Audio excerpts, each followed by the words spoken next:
చెప్పమ్మా మానస. స్వతంత్రంగా నిర్ణయాలు తీసుకుంటారు, జస్ట్ లైక్ మొనోపొలీ లాగా అనమాట. And they maintain price rigidity కూడా. So I take independent decision. Say for example Activa scooter ఉంది, అది నేను 60,000 అంతే, నా price 60,000. And I don't change it. అవతల వాడు టీవీఎస్ 50,000కి వచ్చేదా ఏదే నాకు అనవసరం. సో ప్రైస్ రిజిడిటీ అంటాం అనమాట. అంటే నేను దానికి కట్టుబడి ఉండిపోతాను అనమాట. I don't want to change, I don't want to increase or decrease, because I will manage the demand by putting some advertisements or what you call selling costs, whatever may be. నా brand నాకుంది కాబట్టి నీ 60,000 ఏదో market లో 50,000 ఉండొచ్చు, కానీ నాకు అనవసరం అది. ఎందుకంటే నేను రిజిడిటీగా ఉంటాను కాబట్టి నా మార్కెట్ నేను ప్రొటెక్ట్ చేసుకుంటాను. సో జనరల్ గా ఏమవుతుందంటే ఎక్కువ ప్రైస్ ఉండి మనం ప్రొటెక్ట్ చేసుకోలేకపోతే, ఎందుకంటే మీకు లైవ్ ఎగ్జాంపుల్ ఇస్తున్నాను. యాక్టివా బహుశా మీలో కొంతమంది మీ ఇళ్లలో ఉండి ఉంటుంది యాక్టివా స్కూటరు. వాడేంటి మొట్టమొదట మామూలుగా వచ్చాడు, ఆ తర్వాత 1G 2G 3G 4G 5G 6G 7G అలా వెళ్తున్నాడు. ఓకే, అంటే ఏదో మోడల్స్ చిన్న చిన్న బయటికి ఏమి తేడా కనపడదు. ఏదో ఫ్యూయల్ ఎఫిషియన్సీ పెంచడం. చాలా మందికి తెలిసిన విషయం ఏంటంటే యాక్టివా ఫ్యూయల్ కన్జంప్షన్ రాదని, అలాగనే ఏదో స్టార్టింగ్ ప్రాబ్లం 2-3 రోజులు కనుక స్కూటర్ వాడకపోతే స్టార్ట్ అవడం కొద్దిగా ఇబ్బంది పెడుతుందని, బ్యాటరీ ప్రాబ్లం ఉంటుందని. సో ఇవన్నీ కూడా రెక్టిఫై చేసుకుంటూ I think now is in 5G or 6G. 4G అయిపోయింది, I think is in the 5G. ఏమా 6 వచ్చింది ఏంటి? Very good, very good. So this is how they can protect their market. ఎప్పుడు వెళ్ళకపోతే నా మార్కెట్, నేను model, price rigidity and others I don't care about. And but my equilibrium is always where MR is equal to MC. MR MC the సమానమైన దగ్గర నా equilibrium అనేది ఉంటుందన్నమాట. So this is how we can go with what you call market equilibrium. Okay, simple గా చెప్పాను, నేను ఇంకా అందులోకి డీటెయిల్ గా వెళ్ళలేదు. మీకు మీరే చదివితే నేను అది ఎక్స్ప్లెయిన్ చేస్తాను. సో అందరూ వచ్చేసారా ఏంటి? 18 వచ్చారేంటి? రోజు రోజుకి మా స్ట్రెంత్ ఏంటి పడిపోతుంది? నాకేమో కాలేజీ వాళ్ళు 80 మందిని జాయిన్ చేసాం అన్నారు, మీరు అటు నుంచి రివర్స్ లో వస్తున్నారు, 18 మంది వస్తున్నారు. ఇలా అయితే చాలా మంది ఎగ్జామ్ ప్రాబ్లం అవుతుంది. And more over it is not easy compare to politics, political sciences లాగా. అంటే ఐఎమ్ నాట్ ఇన్సల్టింగ్ ఎనీ.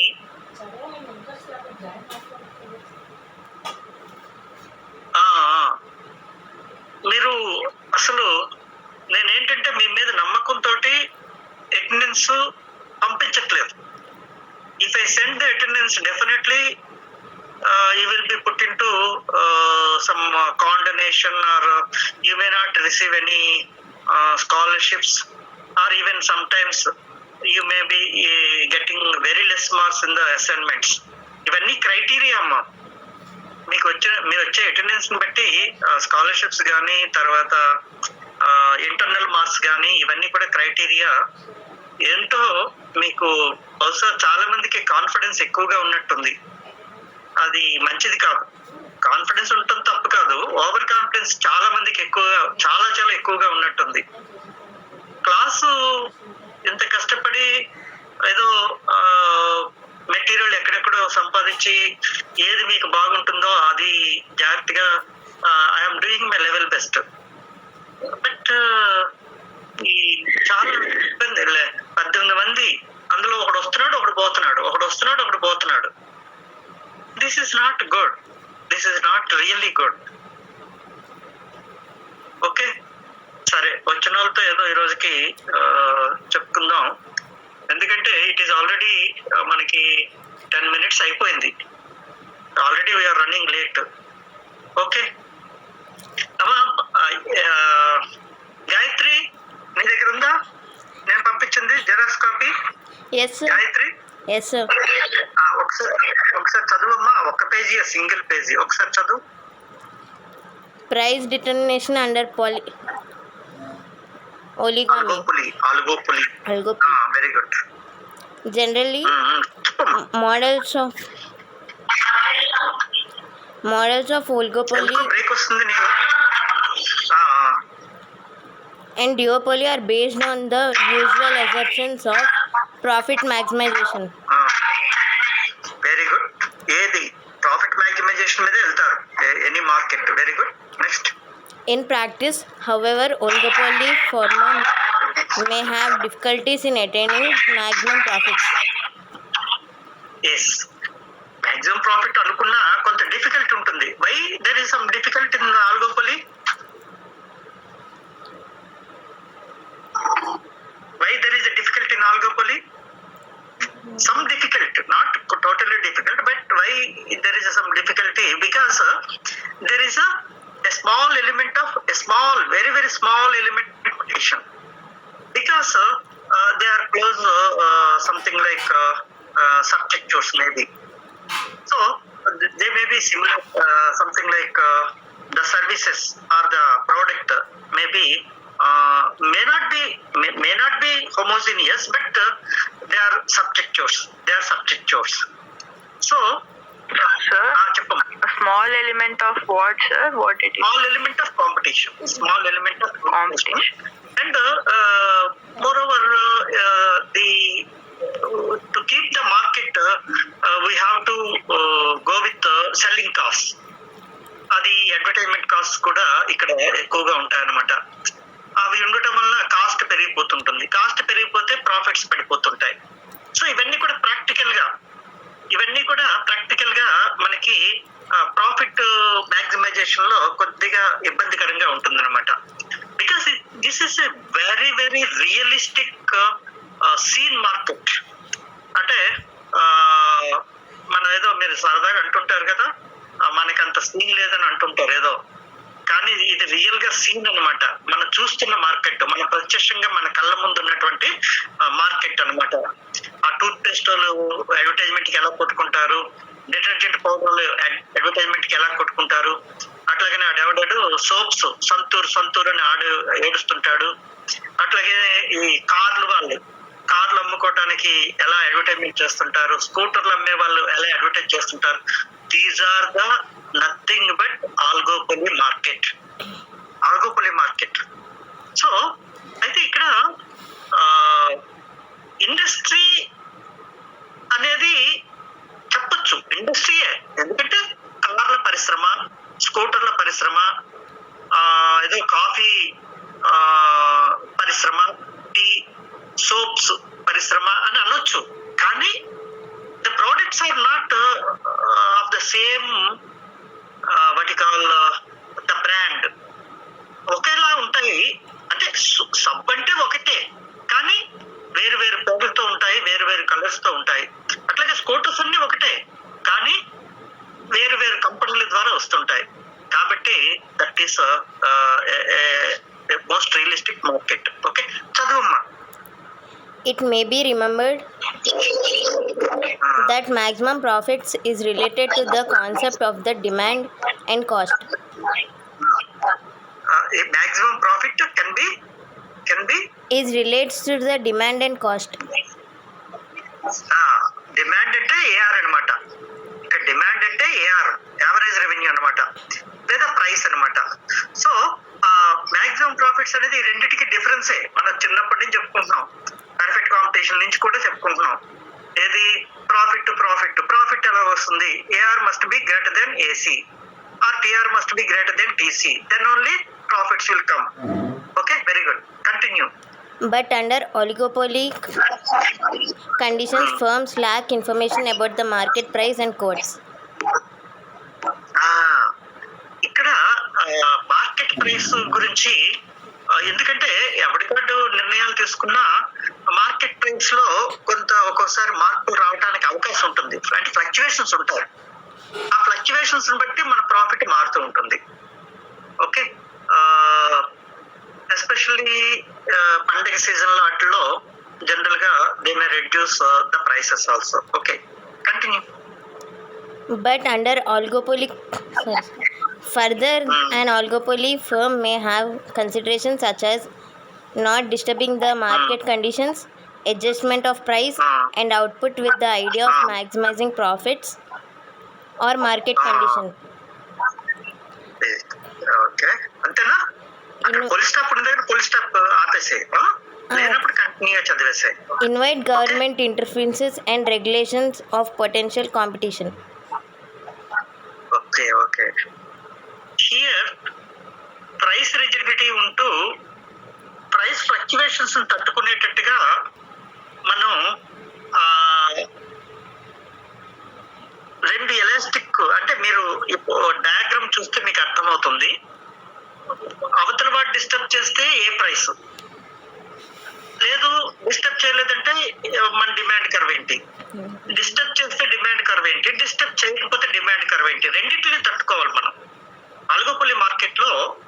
అందుకని రెండు ఎలాస్టిసిటీస్ ఉన్న ఏఆర్ కర్వ్ ఉంటుంది. ఏఆర్ కర్వ్ రెండు ఎలాస్టిసిటీస్ ఉంటుంది. ఆ మధ్యలో కే అని ఉంది చూడండి, అది కింక్ అంటాం అనమాట. కింక్ అంటే it is nothing but bend, చిన్న బెండింగ్ లా ఉంటుంది అనమాట.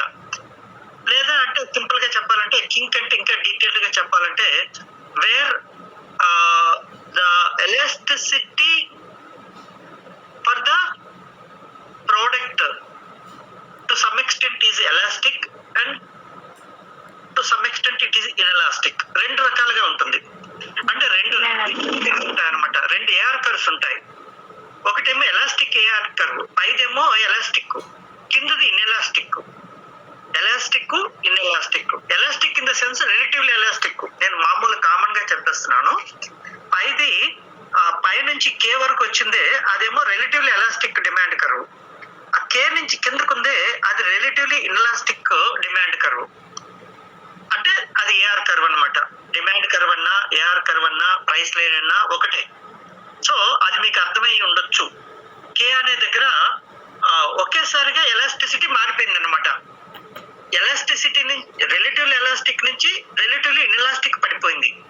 కాబట్టి అక్కడ కింక్ వచ్చింది.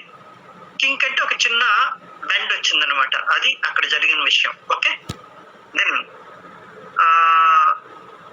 మరి ఏఆర్ కి డౌన్వర్డ్స్ లోనే ఎంఆర్ కర్వ్ ఉంటుంది. ఏఆర్ కి డౌన్వర్డ్స్ లో ఎంఆర్ కర్వ్ ఉంటుంది. ఆ ఎంఆర్ కర్వ్ కంటిన్యూగా ఉండదు. ఏఆర్ కర్వ్ కంటిన్యూగా ఉంటుంది, కింక్ ఉంటే కంటిన్యూగా ఉంటుంది. బట్ ఎంఆర్ కర్వ్ ఎప్పుడైతే ఏఆర్ కర్వ్ కి కింక్ వచ్చిందో దాని కింద ఎంఆర్ కర్వ్ కి కింక్ రాకుండా, అదే మనుషులు ఏఆర్ కి కింక్ వస్తే ఎంఆర్ కి కింక్ రావచ్చు కదా అనే డౌట్ మీకు రావచ్చు. కానీ ఎప్పుడైతే ఏఆర్ కర్వ్ ఎలాస్టిసిటీ మారిపోతుందో ఎంఆర్ కూడా టోటల్ గా మారిపోతుంది అనమాట. ఇంకా రిలేషన్ ఉండదు దానికి. అందుకనే అక్కడ గ్యాప్ వచ్చింది, కొంతవరకు వచ్చి డాటెడ్ లైన్ వచ్చింది, మళ్ళీ ఆ తర్వాత ఇంకొక ఎంఆర్ కర్వ్ వచ్చింది. సో మీరు డయాగ్రామ్ లో అబ్జర్వ్ చేసినట్టయితే తెలుస్తుంది.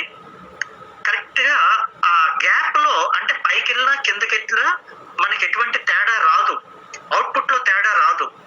అందుకనే అక్కడ అందులోంచి ఆ డాటెడ్ లైన్స్ లోంచే ఎంసీ కర్వ్ వెళ్ళింది, అంటే మార్జినల్ కాస్ట్ కర్వ్ వెళ్ళింది అనమాట.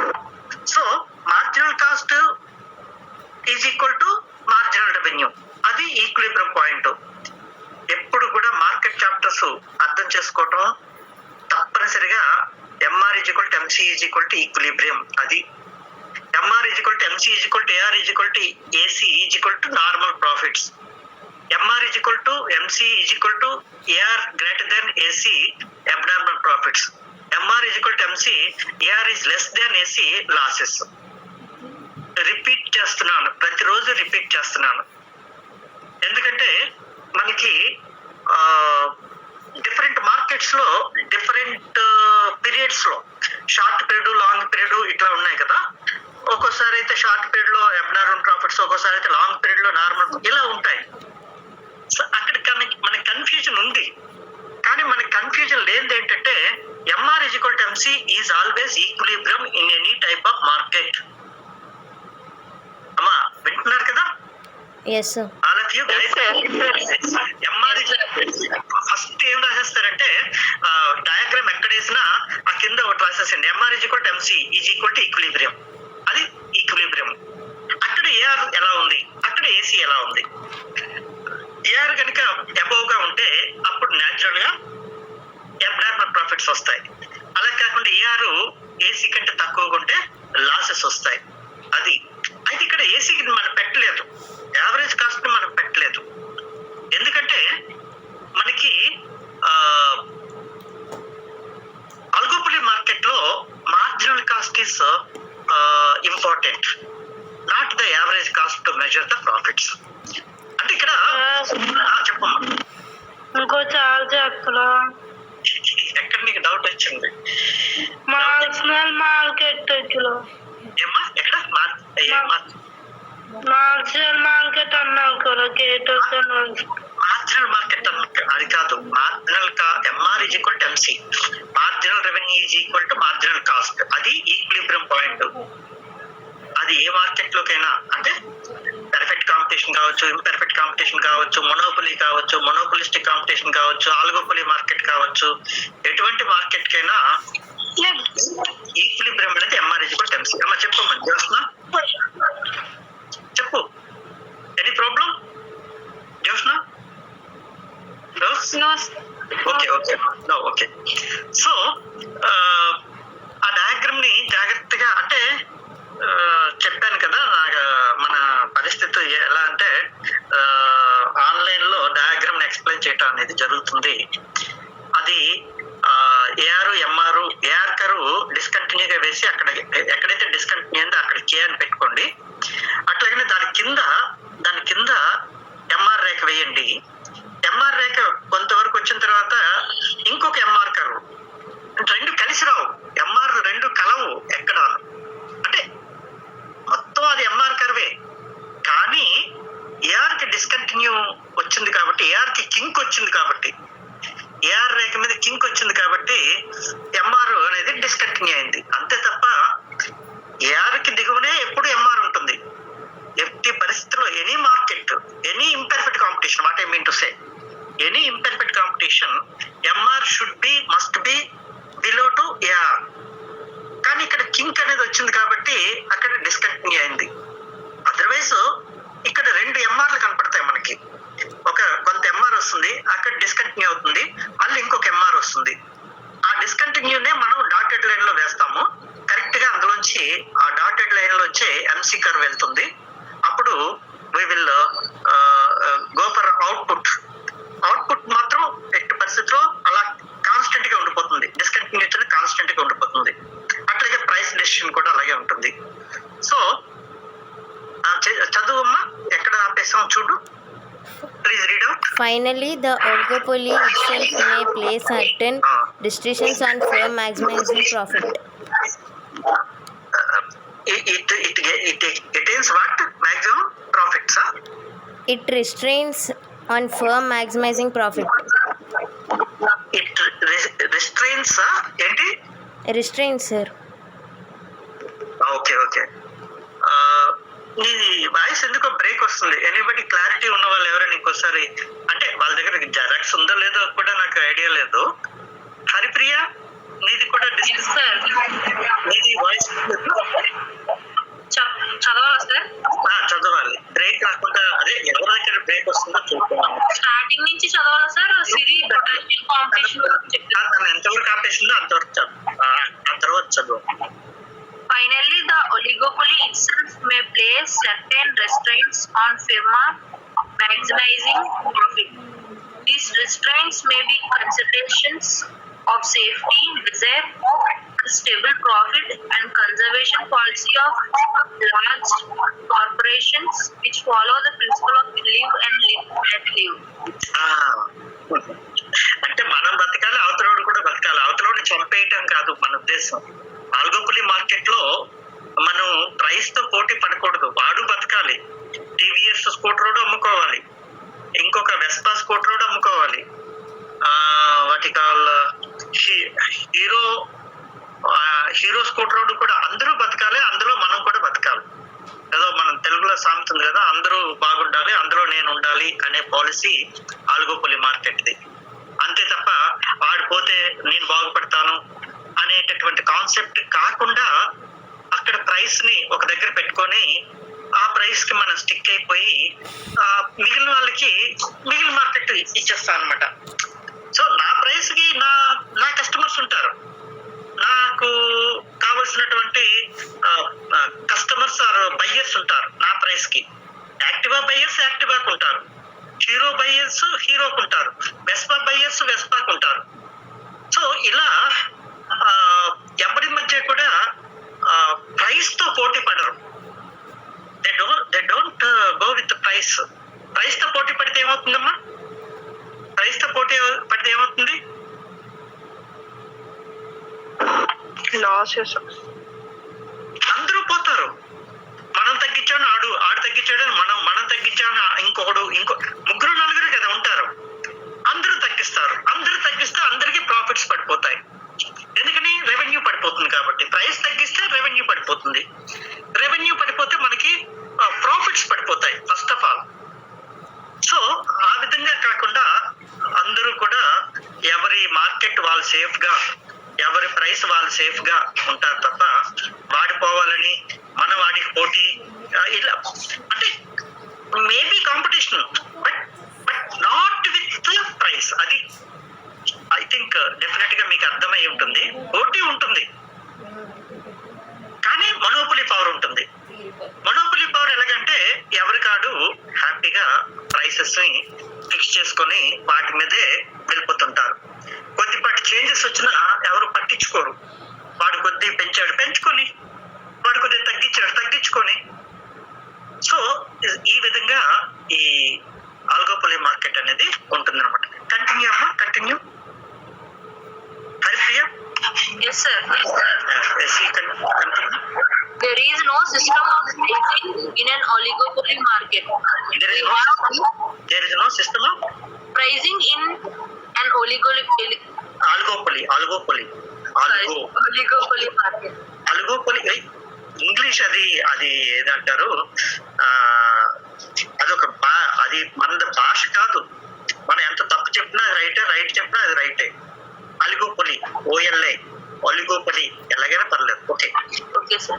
It has already referred to indeterminacy of oligopoly demand and the uncertainty about the reactions patterns of rivals.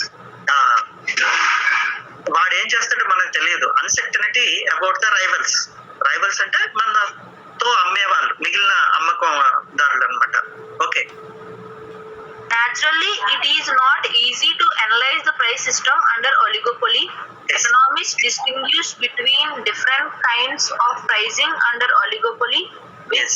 independent pricing under collusion, and pricing under price leadership. Yes. వీళ్ళు అంటే దీనికి ఒక పద్ధతి అంటూ లేదు. Price ఇలా డెసిషన్ తీసుకోవాలనేది కూడా లేదు. నిజానికి ప్రైస్ డెసిషన్ అనేది కష్టం. పొల్యూషన్ అందరూ ఒకటైపోయారో తెలియదు, లేదా ఎవరికాడు పోటీ పడుతున్నాడో తెలియదు. ఎవడు మార్కెట్ వాడు సేవ్ చేసుకోవడానికి ప్రయత్నం చేస్తుంటాడు. కాకపోతే టైంని బట్టి అప్పుడప్పుడు మారుతుంటారు.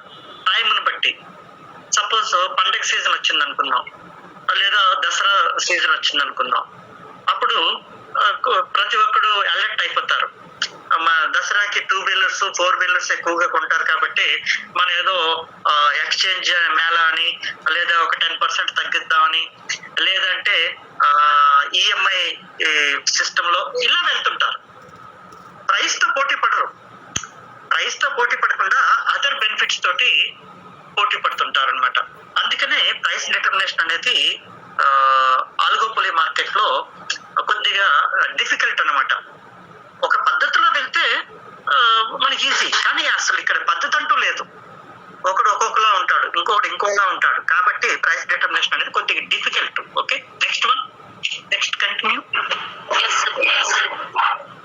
These are in addition to the duopoly models we have already discussed and which are used to explain oligopoly pricing. Okay, అదే అఫ్కోర్స్ అది అందులో మనం డిస్కస్ చేయలేదు. ఇద్దరు ఉన్న దానికంటే ఎక్కువ ఉంటుంది, అంటే more than two is called oligopoly, 2 is called duopoly. జియోపోలీలో కూడా జియోపోలీలో చిన్న ఏంటంటే ఒకటి మీద ఒక డైరెక్ట్ అటాక్ ఉంటుంది. ఆల్గోపోలీలో డైరెక్ట్ అటాక్ ఉండదు. ఇద్దరే అమ్మకందారు ఉండేటప్పుడు ఇద్దరు పోటీ పడిపోతుంటారు. ఆడిని దెబ్బతీద్దామని ఈడిని దెబ్బతీద్దామని ఆడు. But if the market is more than 2 which is called as oligopoly market, అక్కడ ఆ ఫీచర్ ఇక్కడ కనపడదు. మళ్ళీ డియోపోలీకి ఆల్గోపోలీకి డిఫరెన్స్ ఏంటంటే డియోపోలీలో there is a direct fight with price, whereas ఆల్గోపోలీలో ప్రైస్ మీద కాంపిటీషన్ ఉండదు. ప్రైస్ తో పోటీ పడరు, క్వాలిటీతో పోటీ పడతారు, అడ్వర్టైజ్మెంట్స్ తో పోటీ పడతారు, సమ్ డిస్కౌంట్స్ తో పోటీ పడతారు, లేదంటే సీజనల్ అంటే టైం తో పోటీ పడుతుంటారు. Okay, next one. మరి అంతే కదా, నిజంగా పోటీ పడకపోతే ఈ స్కూటర్లు ఎలా వచ్చేస్తుంది? మనం చూస్తుంటాం కదా అడ్వర్టైజ్మెంట్స్ లో. Okay, Haripriya. Independent pricing. Every firm under oligopoly may estimate the reaction and calculations of its rivals, then fix its own price and output. ప్రతి ఒక్కడు నా ప్రైస్ ఇది, నా అవుట్పుట్ ఇది, ఇండిపెండెంట్ ప్రైసింగ్ పెట్టేసుకుంటారు. ఒక్కవేళ ఆడు తగ్గాడు అనుకున్నాం, ఎంత తగ్గుతాడు మా అంటే 2,000 తగ్గిస్తాడు, తగ్గినా మనకేం పర్వాలేదు. ఒకవేళ 2,000 పెంచుతాడు, పెంచుకున్నా మనకి పర్వాలేదు. అలా ఉంటుందన్నమాట ప్రైస్ ఫిక్సింగ్. అవతల వాడు పెంచినా మన మీద ఇంపాక్ట్ ఉండదు, అవతల వాడు తగ్గించినా మన మీద ఇంపాక్ట్ ఉండదు. అలా యాక్ట్ చేస్తుంటారు. సో అందుకనే మనం ఫాలో ప్రైస్ రిజిడిటీ. మన ధర మందే, మన వస్తువు మందే. ఆడు తగ్గించాడు, ఎంత మహా తగ్గిస్తాడు, ఒక 5,000 తగ్గిస్తాడు, తగ్గించుకొని దానివల్ల మనకేమీ ప్రమాదం లేదు. ఒకవేళ 5,000 పెంచుతాడు, పెంచుకొని దానివల్ల మనకేం ప్రమాదం లేదు. సో ఈ విధంగా they act and they act but they don't react on the prices of others. వాడు తగ్గించినట్టునే తగ్గించాలని లేదు. ఓకే, దాన్ని ఇంకోలా ఎదుర్కొంటారు తప్ప ప్రైస్ తో ఎదుర్కోరు. నెక్స్ట్ చదువు. On the one extreme, each firm may fix a price, a monopoly price, as summing its product to be completely different from the product of all its rivals. Okay, చివరికి ఏం చేస్తారంటే ఎవ్వడకాడు monopoly. ఆల్గోపొలిలో 5 ఉన్నా ఎవడికాడు monopoly. ఎందుకంటే ఇది నేను తయారు చేసింది, ఇంకొకటి అమ్మేది ఒకటి కాదు. సో అలా వెళ్ళిపోతారు. So they try to capture the monopoly power. Though there is a competition, they want to catch the monopoly power because our quality is different, our technology is different, our consumption is different, our design is different, our colors are different. ఏదో ఒక దగ్గర మనకి వాడి దగ్గర రాలేడు, వాడు మన దగ్గరికి రాలేడు అనమాట. అలా చేసుకుంటారు మొనోపొలీలో, ఆల్గోపొలీలో. మొనోపొలీ లాగే మొనోపొలీ మార్కెట్ అంటే మన మార్కెట్ మనం సేవ్ చేసుకోవడానికి ప్రయత్నం చేస్తాం. Okay, next. On the other hand, if all firms are producing more or less identical products, they will fix a common or identical price for the product. అందరూ ఇంచుమించు ఒకేలా ఉంటుంది. ఒక 5,000 10,000 అటు ఇటుగా ఉంటుంది. ఎందుకంటే అన్ని ఐడెంటికల్ ప్రోడక్ట్స్. అయితే ఇక్కడ టెక్నాలజీ చెప్పాను కదా, ఒకడు 100cc అంటాడు, ఇంకొకడు 125cc అంటాడు. ఇప్పుడు యాక్టివా వాడు చేస్తున్న పని అదే, మాది ప్రైస్ ఎక్కువే కానీ మనది పవర్ ఎక్కువ, ఇంజన్ పవర్ ఎక్కువ. సో అట్లాగా ఏదో టెక్నాలజీ కానీ ఏదో సమ్ ఫ్యూయల్ ఎఫిషియన్సీలో కానీ ఏదో తేడా చూపించి they want to capture the market. Okay, then In practice, however, this may not be so, as firms produce different varieties of products, have different costs of production, and enjoy different shares of market. అయితే ఈ practice ఏమవుద్దంటే ఇవన్నీ కూడా మారేటప్పుడు cost కూడా మారుతూ ఉంటుంది. Cost మారేటప్పుడు వీళ్ళ profit ratios కూడా మారిపోతుంటాయి. In practice especially material cost పెరిగిపోవటం, most of the automobiles parts are totally imported parts. అస్సలు ఫస్ట్ ఇంజనే ఇంపోర్టెడ్, పైన డొక్కే మంది ఇండియాలో తయారవుతుంది. అలాగనే ఆటోమొబైల్ కార్స్ టోటలీ ఆ ఇంజన్ అనేది ఇంపోర్టెడ్, ఆ పైన డొక్కు మాత్రం ఇండియాదనమాట. సో ఎప్పుడైనా ఇంపోర్టెడ్ ఇంజన్స్ మీద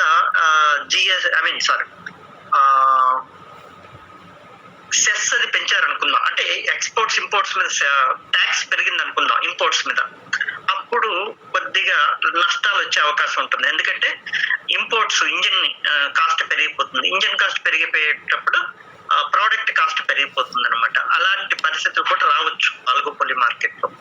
ఓకేనమ్మా. Then Independent pricing under these conditions may lead to price wars between rivals. The ultimate result may be either instability and continuous price wars or price stability when a satisfactory price has been found. అదే price war అంటాం, చిన్నది అంటే ధరతో యుద్ధం చేయటం అనమాట. వాడి ధర కంటే మన ధర తక్కువ, లేదంటే వాడి క్వాలిటీ కంటే మన క్వాలిటీ, ఇలా ప్రైస్ వార్ కూడా ఇండిపెండెంట్ ప్రైసింగ్ తోటి కొద్దిపాటి. కానీ everybody wants to be safe side లో ఉంటానే ట్రై చేస్తారు. అయితే ఎప్పుడైతే ఇప్పుడు సే ఫర్ ఎగ్జాంపుల్ మనకి ఇండియాలో బెస్ట్ ఎగ్జాంపుల్ ఏంటంటే మహేంద్ర స్కూటర్స్. అసలు వాడు మహేంద్ర వాడు ట్రాక్టర్ తయారు చేసుకునేవాడు, తర్వాత నెమ్మదిగా ఏదో 4 వీలర్స్కి వచ్చాడు, తర్వాత ఆటోలు తయారు చేసుకోవటం మొదలెట్టాడు, తర్వాత 2 వీలర్స్ కూడా వచ్చేసాడు మహేంద్ర వాడు. కానీ ఎక్కడ అడ్రస్ లేకుండా పోయాడు Mahindra scooters. This is the best example as far as automobile industry is concern. he wants to go with the price war, అంటే ధరతో పోటీ పడాలనుకున్నాడు పాపం. అన్ని స్కూటర్లు మార్కెట్ లో ఉన్న అన్ని స్కూటర్ల కంటే నా స్కూటర్ చాలా గొప్పది, చాలా చౌక, నా దగ్గర 2 రకాల స్కూటర్స్ ఉన్నాయి, ఇవి ఏదో చేశాడు. చివరికి అడ్రస్ లేకుండా పోయాడు. వాడికి ఉన్నది ఏంటంటే ప్రస్తుతం ఏదో ఆటో రిక్షాలు. అఫ్ కోర్స్ అది original market tractor market, Mahindra tractors చాలా ఫేమస్. చివరికి అన్నిటికీ వచ్చేసాడు వాడు. ఎందుకంటే ఆల్గోపోలి మార్కెట్ లో they want to get the profits by going with different products. Different in the sense automobile లోనే 2 wheeler, 3 wheeler, 4 wheeler, heavy vehicles, tractors ఇలా పెట్టేసుకున్నాడు.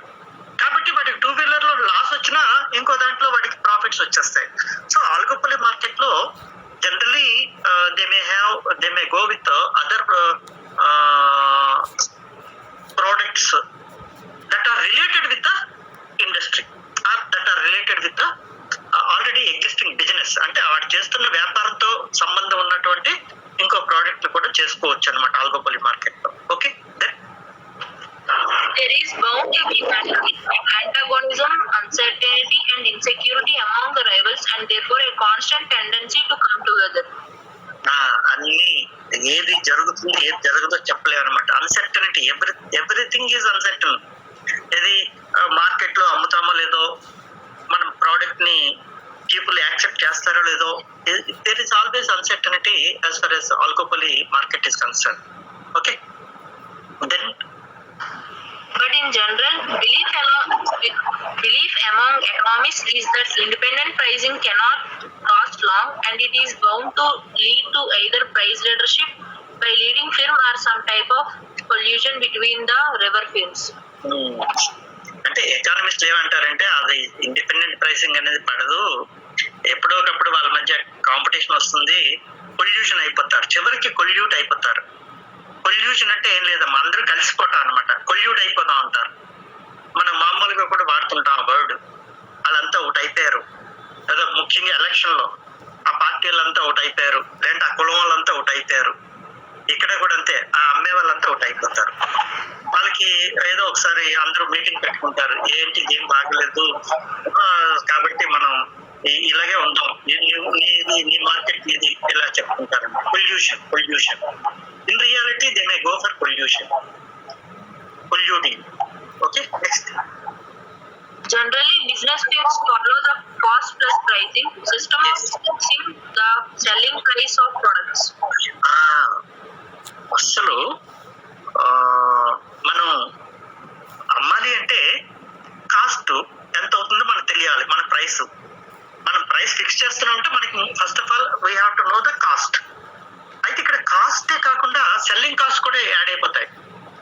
నాకు స్కూటరు 40,000 30,000 తయారైపోయింది, కానీ దాని మీద అడ్వర్టైజ్మెంట్ కాస్ట్ ఒక్కొక్క స్కూటర్ మీద 10,000 అయిపోతుంది. అంత అడ్వర్టైజ్మెంట్ ఇచ్చేసాను అంటే ఇప్పుడు 50,000 అయిపోయింది.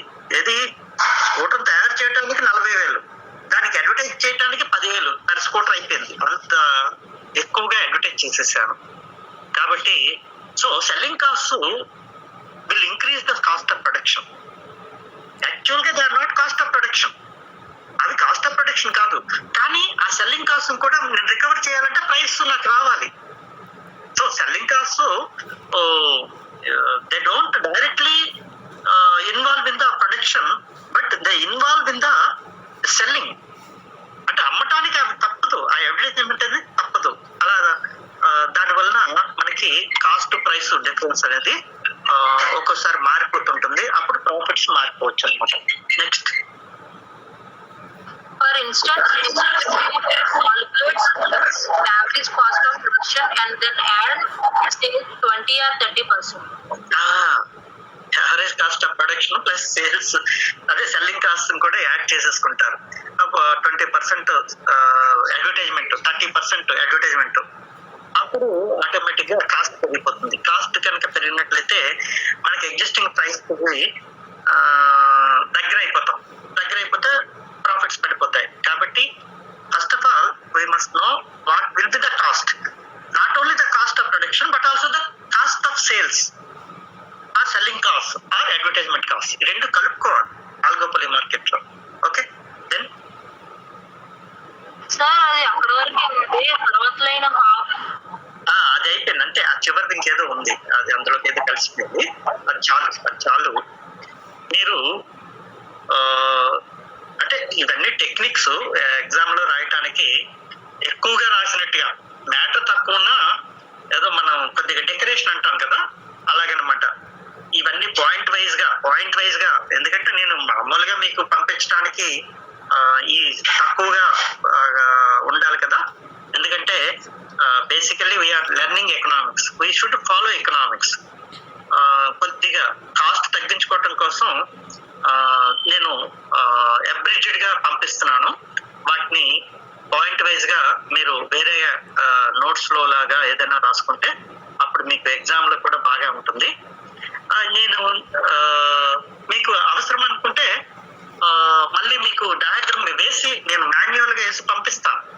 మీకు లేదు మాస్టర్ ఇది సరిపోతుంది అనుకుంటే you can manage with that diagram. అయితే ఎలా చేస్తా అంటే ఏఆర్ రేక్ వేస్తాను, దాని కింద ఎంఆర్ రేక్ వేస్తాను, అది డిస్కంటిన్యూ వేస్తాను, అది ఒక డయాగ్రాము. తర్వాత ఇంకో డయాగ్రామ్ లో ఎంసీ రేక్ వేస్తాను. ఆ ఎంసీ రేక్ తర్వాత ఈ ఈక్విలిబ్రియమే అవుట్పుటే. అయితే ఇక్కడ అసలు ఏసీ లేకుండా మీరు ఎలా ప్రాఫిట్స్ ఎరైజ్ అయ్యారు? నాకు కావాల్సింది ఏంటంటే ప్రైస్ డిటర్మినేషన్ చాలు. ఎందుకని cost is not uniform. Oligopoly market లో ఎవరి ఫర్మ్ గురించి ప్రాఫిట్ చెప్పాలి? జనరల్ గా దే ఆర్ డిఫరెంట్. అంటే 5-6 మొనోపలీలు అవి. ఒకటికి అబ్నార్మల్ ప్రాఫిట్స్ రావచ్చు, ఒకటి నార్మల్ ప్రాఫిట్స్ రావచ్చు. కనుక మనం ఎవరి కాస్ట్ కర్వ్ తీసుకెళ్లాలో మనకు తెలియదు. జనరల్ గా ప్రైస్ లైన్ ఇలా ఉంటుంది, జనరల్ గా ఎంఆర్ కర్వ్ ఇలా ఉంటుంది, జనరల్ గా అందరికి ఇంచుమించు ఒకే కాస్ట్, మార్జినల్ కాస్ట్ ఒకేలా ఉంటుంది. ఓకే, బట్ యావరేజ్ కాస్ట్ అందరికి ఒకలా ఉండదు. అందుకనే ఏసీని తీసుకురాలేదు అక్కడికి. లేదంటే ఏసీని తెచ్చివచ్చు. ఎందుకని AC will differ from, of course cost always differ from firm to firm. ఎప్పుడు కూడా ఏ ఫర్మ్ కి ఒకేలాంటి కాస్ట్ ఉండదు. ఏదో యాక్టివ్ కాస్ట్ మనం మొదట చెప్తున్నాను, cost is different from price is different from value. అన్ని ఒకలా అనిపిస్తాయి. ఒకటి cost production. Price means the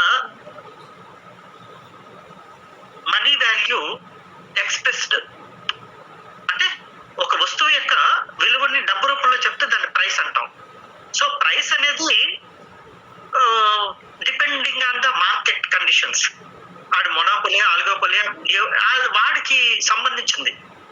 కాబట్టి ప్రైస్ అనేది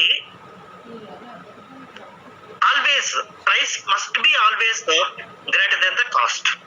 cost means cost of production. Cost of production means ఆ మెటీరియల్ కి, తర్వాత అడ్వర్టైజ్మెంట్ కి, ఇవన్నిటికి కూడా అందులోకి వచ్చేస్తాయి. సెల్లింగ్ కాస్ట్ కూడా అందులోకి వెళ్ళిపోతాయి.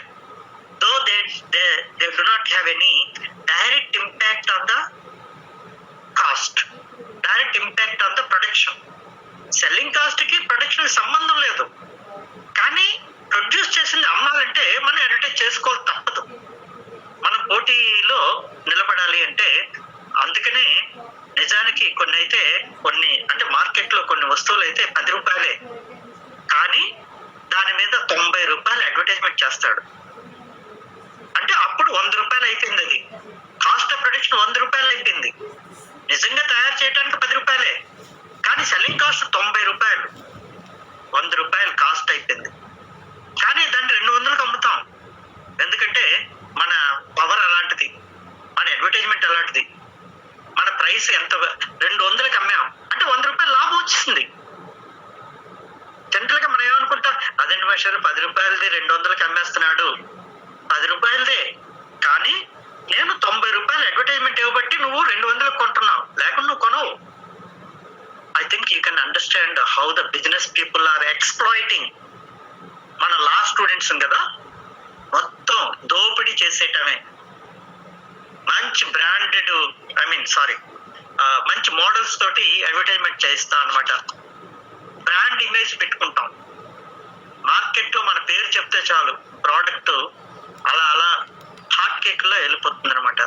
That is the power of advertisement. That is the power of selling cost. Selling cost ఒక్కోసారి ఒరిజినల్ కాస్ట్ కంటే ఎక్కువ ఉంటాయి. So that is the pity of oligopoly market. Oligopoly మార్కెటే రియల్ మార్కెట్.